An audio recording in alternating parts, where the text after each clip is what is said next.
This book makes me blush. And because I was just completely hooked on reading this book, Really annoyed, and I don't blame her. Hi everyone, welcome to today's video. We are going to be doing something a little bit different, a little scary, but it should be fun anyway. We are going to be reading some of my least favorite romance tropes. I mean, why not? We are in the Valentine's Day month, so why not read some romances? I've got a couple of days before I've got a lot of personal things like events and things to go to, so I don't exactly have a lot of time to do this. I think I've got about 2-3 days in order to try to read 1 to 2 books, and I'm hoping that I can read 2.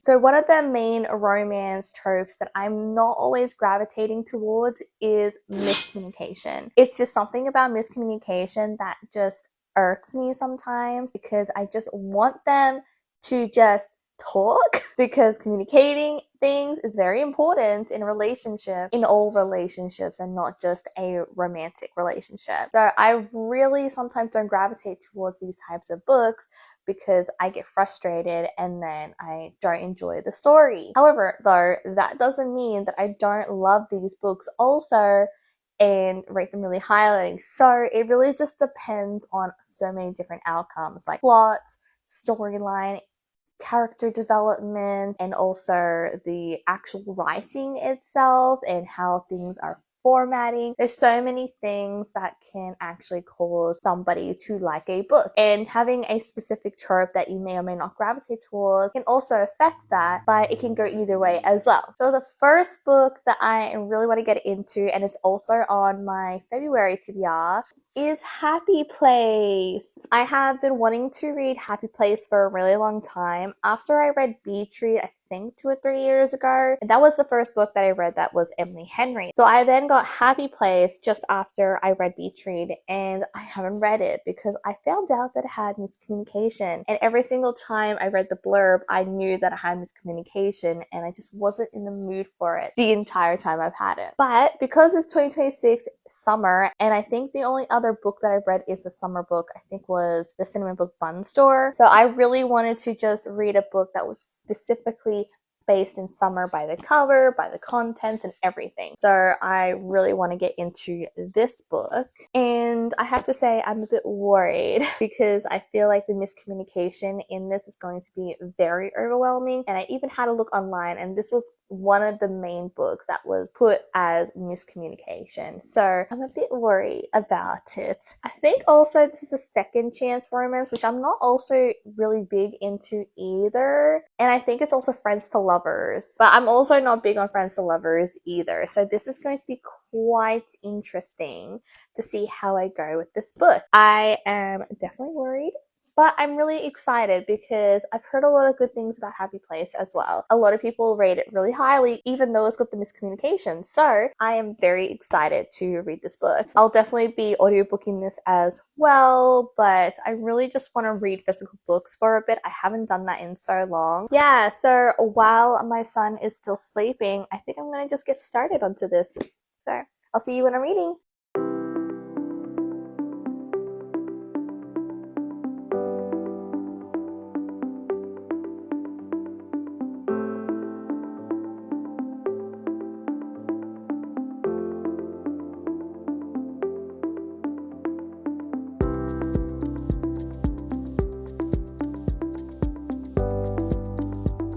Update! We are at chapter 15 at page 154. The miscommunication has started and the fake dating has started as well. And you can definitely feel that tension with the two main characters. I do have to say though, I feel like miscommunication and second chance romance just go hand in hand. I think that's like a great combination of tropes to do. With the miscommunication, it's definitely there 100%, and I am honestly not sure what is going to like change that, especially because the main female character is like really annoyed, like really annoyed, and I don't blame her. Like I'm full on like understanding the reasoning, but I feel like there's just so much more miscommunication than just the relationship. I feel like it's in all areas, like in her family, her friends, her obviously the past relationship, and I feel like it's just continuing. It's just a massive cycle. So I'm hoping that will change, and if it doesn't, at least, you know, have a form of potentially in the works of talking and getting that communication going. But I don't know, like I have a suspicion regarding something. I don't know, it's just some of the things that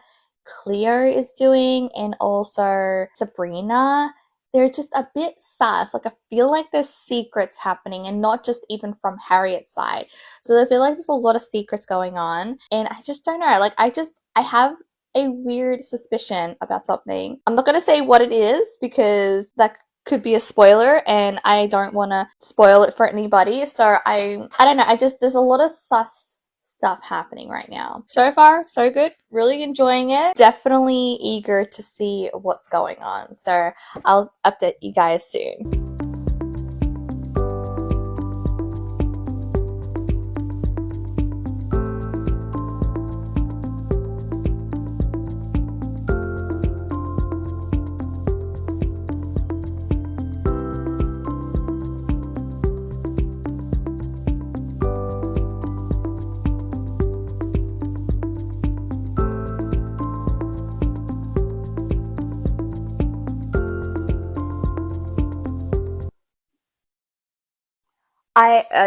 I had to like quickly update because like I should have done an earlier update and I haven't, and because I was just completely hooked on reading this book, and I was really busy and I was just listening to the audiobook and I was doing my thing and I was reading the book physically whenever I could, and oh my goodness. Oh my gosh.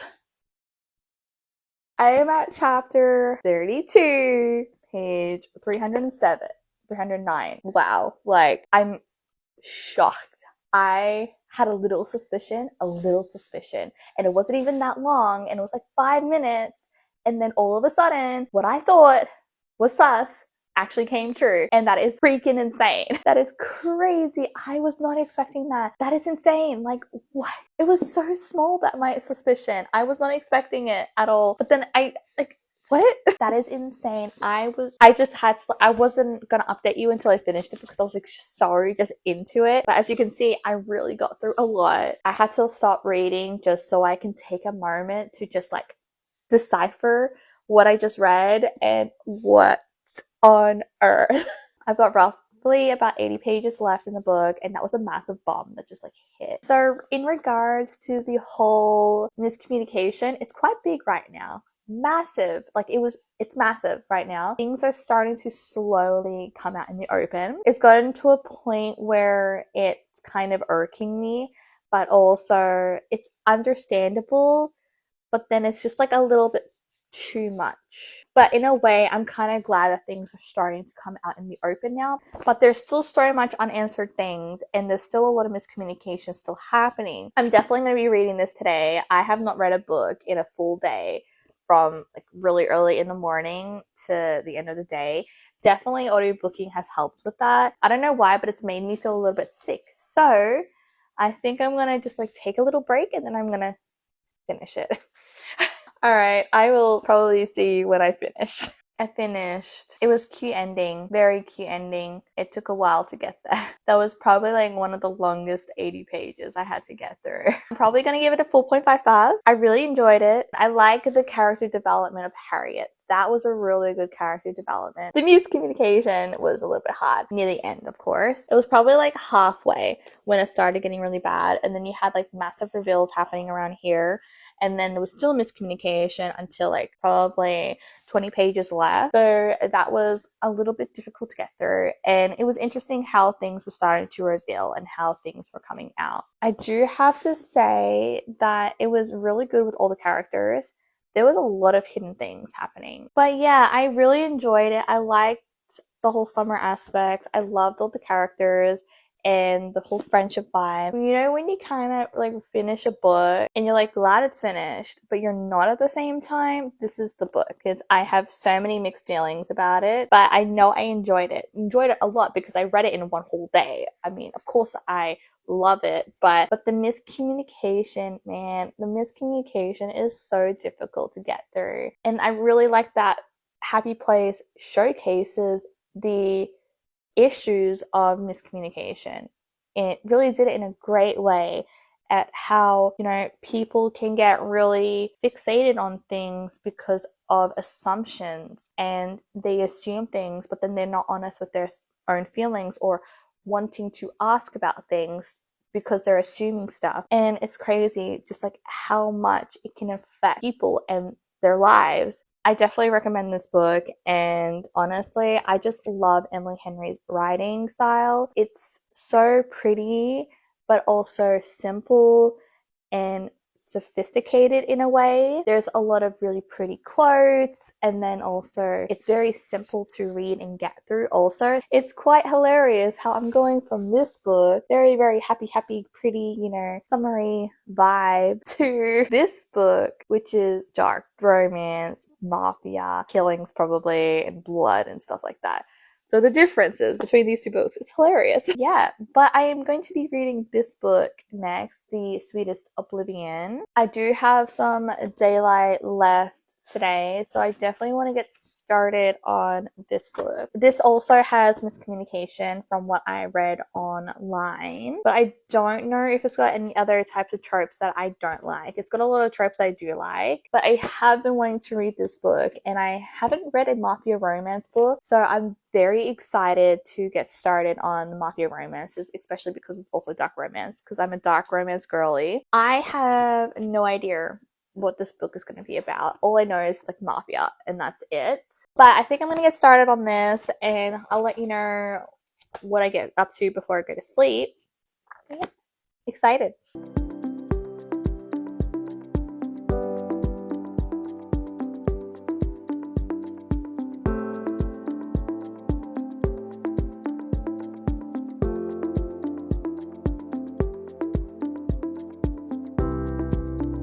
Good morning.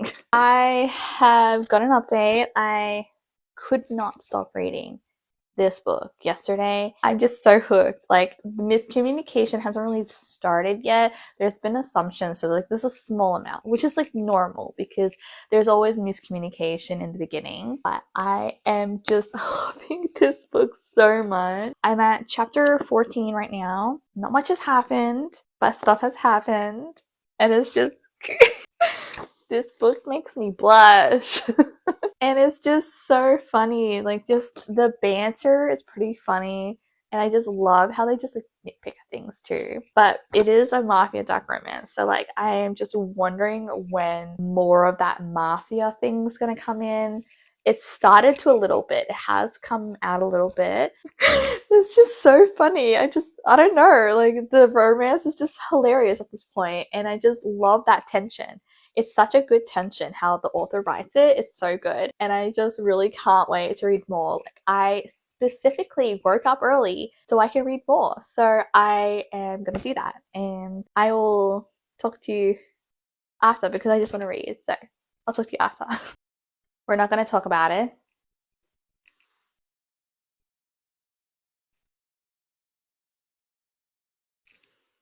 I love this book. If you're not a dark romance person though, I do not recommend you reading stuff like this because this one is a little bit more dark romance than I would like say, for example, Lights Out.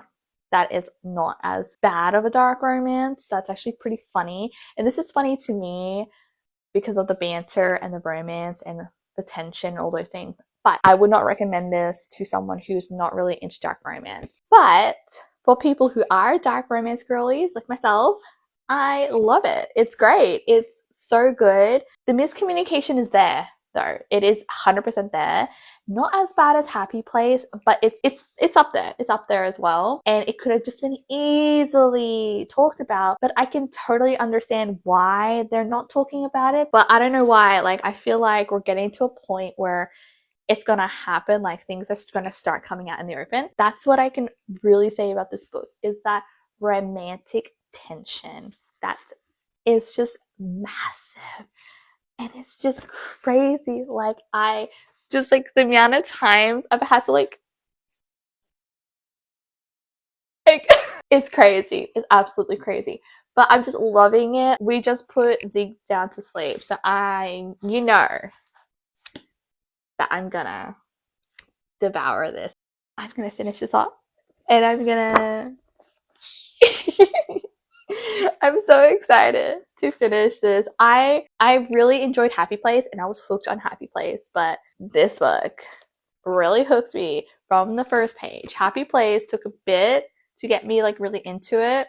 I think maybe like 50 to 100 pages. It took a while. This book, page one. Page one. I will talk to you guys later.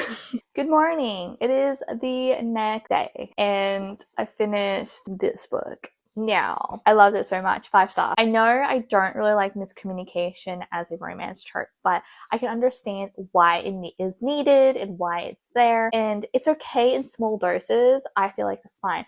But when it's such a massive plot, that's when it gets really difficult to get through anything else. There is an example of this, which was, I believe, the second book in the selection series, and the miscommunication was in the entire book. It was a little bit in the third book, but then things started to get resolved and like things like that. But the whole thing in the second book, when it's literally the entire plot and the whole thing was miscommunication, it really irks me because there's a certain point where it goes up to a peak, and when it hits that plateau, it's like, okay, miscommunication has hit its peak, then you need to like start talking about things. So I feel like that's what this book did. It got to the peak, it plateaued for a very short amount of time, and then it started to go down and started to get resolved, and things started to go out in the open. And that's what I really like about miscommunication when it's done well, is that it's a great tool to use within a book in relationships, especially in stories. But if you don't use it well, then you're just gonna make the reader really annoyed and irritated because you're just screaming at the book like, just talk! And that's kind of what I was doing in Happy Place. But with this book, it was really good because you can understand how it was happening. I really enjoyed that it came out in the open, what was like a hidden thing. The main characters needed to spend like a very short amount of time away, and then after like maybe a couple of hours, they came back and then they started talking about it. And that's what I really liked about that. I really enjoyed how sometimes you do need to take a step back, calm yourself down, and really think about it. And then you go back to the situation with a little bit more of a level head. And that's what this book did. And I'm really happy about it because miscommunication happens all the time, like all the time. And it's such a real thing. All seriousness, though, I love this book so much, and I can't wait to read the rest of the series. I love the writing. It was fantastic. The romance was phenomenal, and I love the characters. It was so funny, and the interactions within the mafia as well on both sides was hilarious, and I just loved it so much. If you're a dark romance girly and you haven't read this book, give it a try, see if you like it. If you're new to dark romance, don't read it. Just wait to see how you like the beginner dark romances like Lights Out, or Butcher and Blackbird is also a really popular one. Zodiac Academy is also a popular one. That one's a little bit hard to get into if you're not really into like Patty style, but that one is one of my favorites. Also, if you want to try dark romance, those are definitely the ones you should go into first. So these are the 2 books that I read in these couple of days. I can't believe I read 2 books in like basically 2 days. That's insane to me. I was so obsessed with this book that I could not put it down. And then I did a lot of audiobooking with this book, so that makes sense. I listened to audiobook really fast. I don't know how I could do that, but I listened to audiobook on 2 to 2.5 speed, so I'm able to get through audiobooks really fast. But this one, I didn't have the audiobook for. Anyway, that is enough of my ranting. I'm going to end this video here. Thank you so much for watching this video and any other videos that you watch. I am so excited to do some more reading videos, especially in the month of February of all romance, and I'm actually really excited because I will be doing a special video at the end of the month because I also have my birthday at the end of February, so I'll do a special little video for my birthday. Look forward to that and all the other videos I'll be doing soon. I hope everyone's doing well and are reading amazing books. And let me know also if you actually like miscommunication or any of these specific tropes that I normally don't gravitate towards. Let me know what your romance tropes that you normally don't gravitate towards. I am super interested to see what other people like because I know people don't like enemies to lovers and things like that. So I want to know what you guys don't really gravitate towards. But Anyway, I will see you guys in the next video. Happy reading, everybody. Bye.